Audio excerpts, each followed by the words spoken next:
Nick, the only thing more classic than a 1967 short wheelbase Porsche 911 S is the Audrain Museum Network. Are you a subscriber? You're not? You better join right now.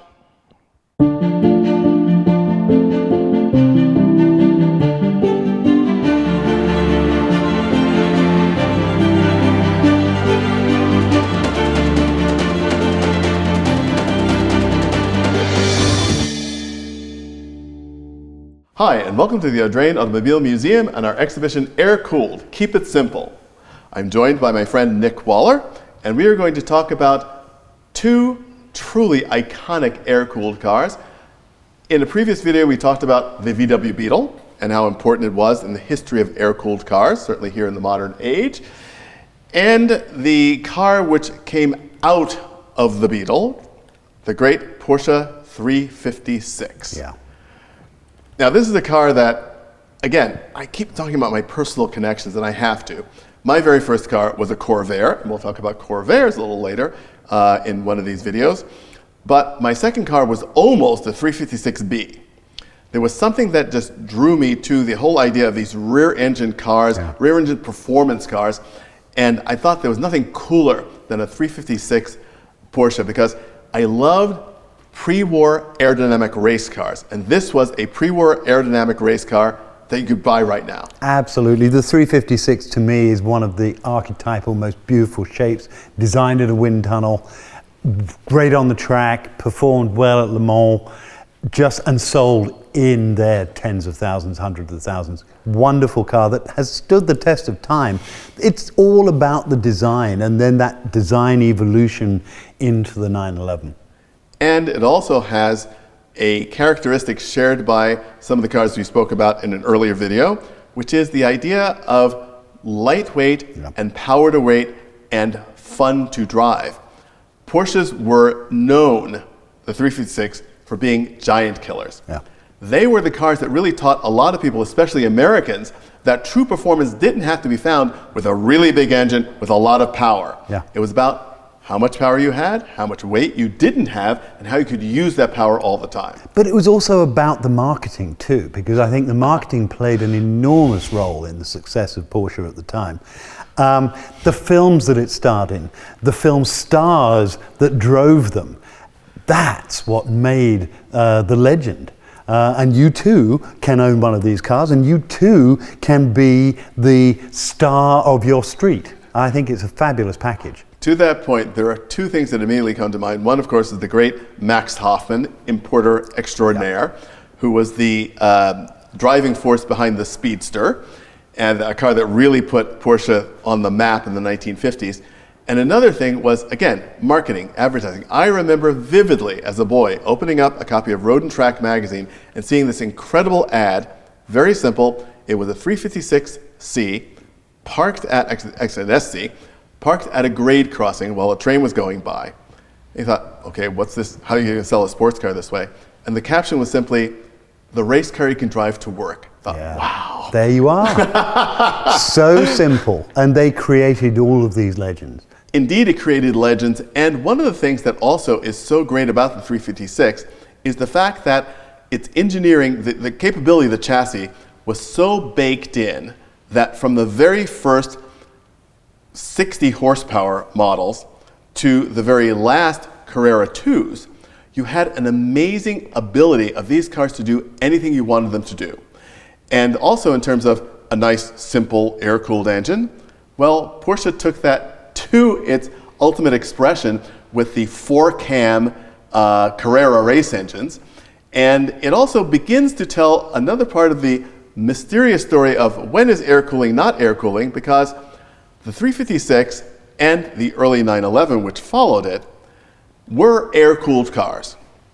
They did have oil coolers in the later performance models, but they were very small.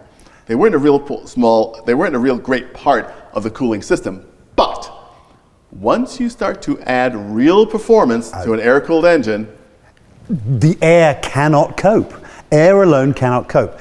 And the heat generated The figures are enormous. I mean, you're talking about an engine temperature of around about 175, 200 degrees Fahrenheit. You're talking about temperatures at the exhaust, on the exhaust pipe, of nearly 1,000 degrees. I mean, it is enormous heat that has to be coped with and kept at bay. Air can't do it. So you introduce oil. Obviously the oil is there, but you introduce oil coolers, which oil isn't quite as effective as dissipating the heat as water, but it goes a long way. So you've now got two ways of dealing with this monstrous heat that you've got to get rid of, otherwise you're not going to stop. Although it's a very interesting thing too, because I remember from my Corvair, one of the advantages of some of the heat that an air-cooled engine produced is the fact that they were great winter cars. Not only because of their rear engine and rear-wheel drive for traction, but they also, you were able to have heat in a way that you would never expect in a car like this. And the heat was all transfer heat, so you open up a little a lever and you get all the heat from the engine compartment to come into the passenger compartment, which from a health standpoint was probably not the greatest idea.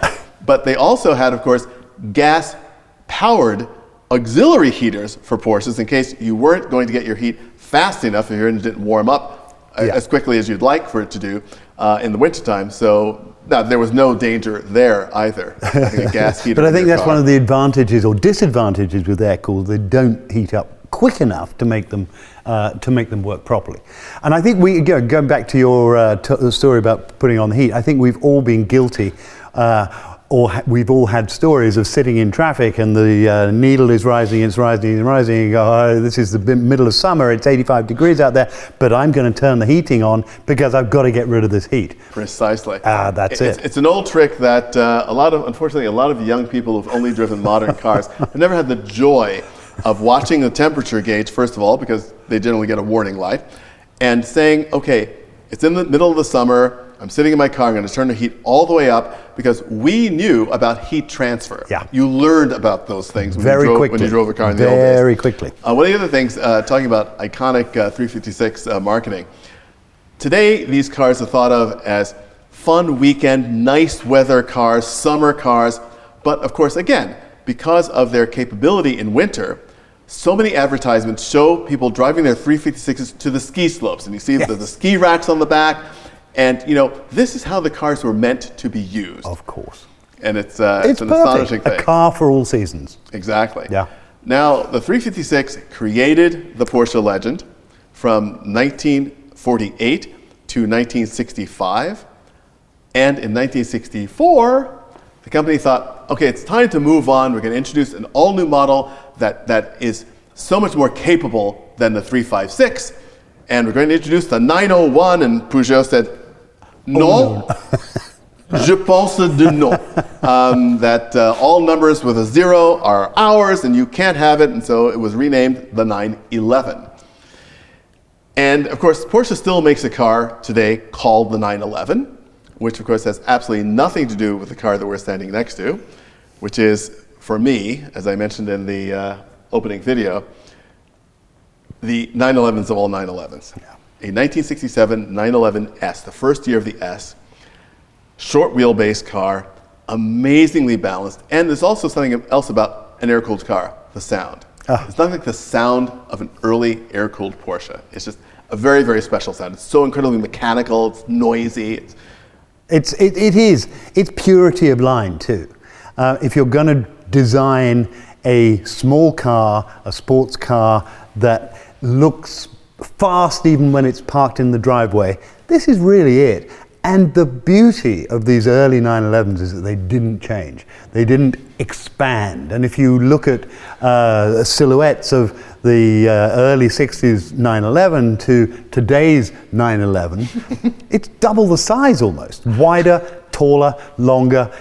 Yes, you can see the family resemblance, but that's where it finishes. I think actually if you took all 4 of the tires on this car, they'd equal the width of 1 tire on a current 911. Absolutely, yeah. But it's also one of those things that all those advantages that we spoke about before, the lightweight, the handling, the packaging, This car has a lot of room inside. That's why they're very comfortable touring cars. Yeah. They're meant to be driven long distances, not just for a couple of hours on a weekend, but you can actually drive across the country in one of these. They have adequate luggage space in the front, and they're really entertaining no matter what speed you're going. You don't have to drive very fast to get a really entertaining drive in one of these cars. Yeah. They reveal themselves very, very quickly. And one of the things that is also quite interesting to me about the 911, and I say this, here in the Audrain Museum Network, you see a lot of Porsches because the Audrain collections contain lots and lots and lots of Porsches. But it's interesting, look at those videos, look at those Porsches here in the network and in real life with a set of contexts. This is where it came from. I hope that everybody who drives a new 911, which is a terrific car, would have one day the opportunity to drive one of these and see where it came from, because that will explain to you immediately why Porsche still calls a car the 911. Cannot get rid of it, and should never get rid of it, because it's the heritage. It is entirely Porsche heritage, and I'm all about that. The other thing, you talked about the transition from model to model.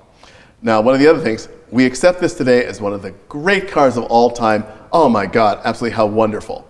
When it was introduced, the Porsche purists said, what are you doing? Yeah. This is not our car. The 356 is our car. That is a Porsche.